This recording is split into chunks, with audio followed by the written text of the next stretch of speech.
Hey guys, welcome to the Liberal Hive Mind, a channel solely focused on exposing the abundant hypocrisy of the left. You cannot make this stuff up, is what I would say if I wasn't so desensitized to the clown world that we are currently living through. As much as I want to say that you can't make this stuff up, the sad reality is you can. Because this is just the clown world that we freaking live in right now. We got another Wii Spa incident happening here. The San Francisco spa, known as the Archimedes Banya, finds themselves in a little bit of a tricky situation as they're now struggling to navigate the absolute train wreck that they have created. Spas in San Francisco have taken a gender-neutral approach. In other words, they've completely decimated female-only spaces and have allowed biological men to infiltrate those spaces, all under the guise of non-discrimination and inclusion. And well, it's created quite the unsustainable situation, and now, well, they're being forced to publicly backtrack. In other words, it's another humiliating L for the woke clown world in their cultural revolution. Let me show you guys exactly what's going on here. We got some stuff to get into, so let's roll the tape. Alright folks, so this popped up on my timeline. I've got this piece from CBS News in San Francisco. Transgender activist group says San Francisco spa enacted exclusionary policies. A group of transgender rights advocates are calling for a boycott of a San Francisco spa they say is enacting anti-trans exclusionary policy. It's exclusion, it's discrimination.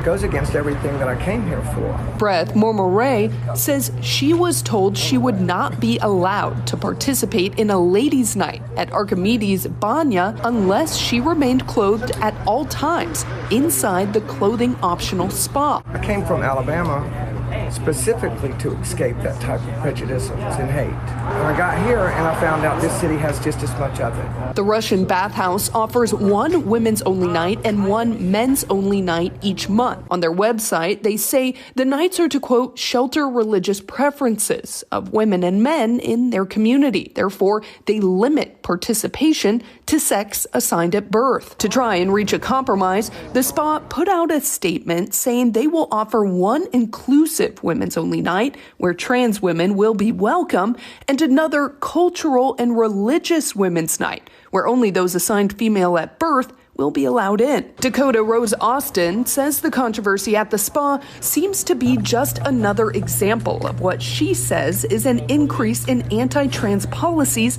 across the country. As Latinos, as trans, as queer, as African American, the fear is turned now. If you've weaponized DEI and affirmative action and all these other things that were in benefit of everyone in America, and you've weaponized them against us, now I'm in fear. Protesters, including Breth, say they plan to continue to picket outside of the spa until they change their policy, allowing trans customers every night of the month. Yep, it's basically another Wii Spa incident, except in this case, the spa actually acted and decided to change their policies, and now apparently it's exclusionary, it's discrimination. Yeah, I think that is kind of the point, to exclude biological men from female-only spaces. You know, not every form of exclusion is discriminatory. Sometimes it's just, I don't know, rational common sense based on biological reality. But of course, that's not enough for the woke crowd. No, they want it all. Even though the spa is still offering a gender-inclusive night, that's not enough. You know, the protesters outside are saying they won't stop picketing until they get access to every single night of the month. Let me translate. They're demanding unrestricted access to biological women's spaces because their entire movement is based on forcing everybody else to bend to their will. It's never been about equality with these people. It's about total and absolute control. And what's funny about this situation is that it's not happening in a far-right conservative area. No, this is the most left-wing city in America. You know, even there, people are realizing that this new cultural gender trend is just not sustainable. This is the inevitable result of this nonsense. When you deny biological reality, well, you're likely to start encountering some problems. And in this case, the problem is women don't feel safe in their spaces. And take a look at this letter that was released by Archimedes Banya. It reads almost like parody. Dear Banya patrons, it has been a long and difficult night filled with reflection on how to best navigate the conversation unfolding around us. We are listening. We are reading the comments. some of them filled with thoughtful perspectives, others with painful accusations. And we want to take a moment to clarify our intentions. We have seen messages claiming that cis women don't deserve space, that asking for a phallus-free environment is inherently hateful, and that any separation is an act of exclusion. That is categorically not true. The request for a phallic-free space is not about exclusion. It is about recognizing that some members of our community experience a different reaction to that part of the human body. Whether that reaction is based on personal history, trauma, cultural or religious beliefs, or simply comfort, it is valid. It should not be controversial to hold space for both needs, and we are planning to arrange monthly a night that welcomes all women, regardless of gender identity, and a night that provides a healing, comfortable space for those who need a female-only, phallus-free environment.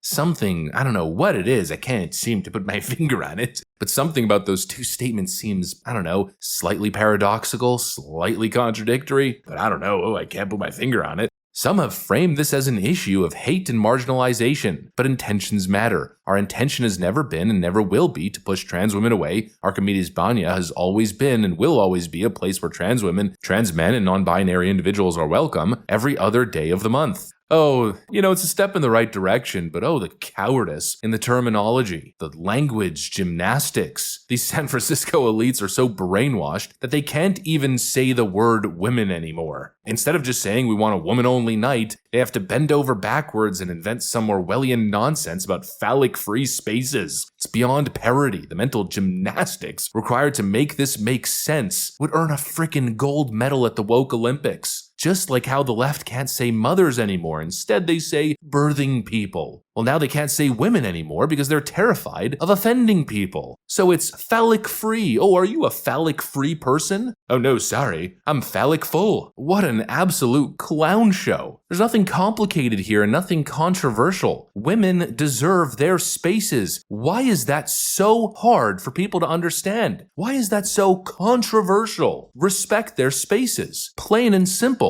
The disregard and disrespect of women has got to stop. And the lack of moral clarity, the cowardice, has got to be the first thing to go. This whole situation perfectly sums up what happens when you embrace ideology over reality. The modern left is built on contradictions. They pretend to be for women while simultaneously they are erasing them. They pretend to be for progress while reintroducing segregation under a new name. They pretend to be for equality while demanding that everyone submit to their agenda. They demand for a more inclusive world while excluding anybody who isn't part of their new woke religion. In a logical, rational world, a normal business would have just said no from the beginning and avoided all of this, but instead, they were too afraid to say no, too afraid of the cultural trend, and now they're caught in a never-ending spiral of insanity. Boy, oh boy, to undo what they've created, it's gonna take a long time. But at least slowly but surely, it's happening. At least that's the silver lining, right?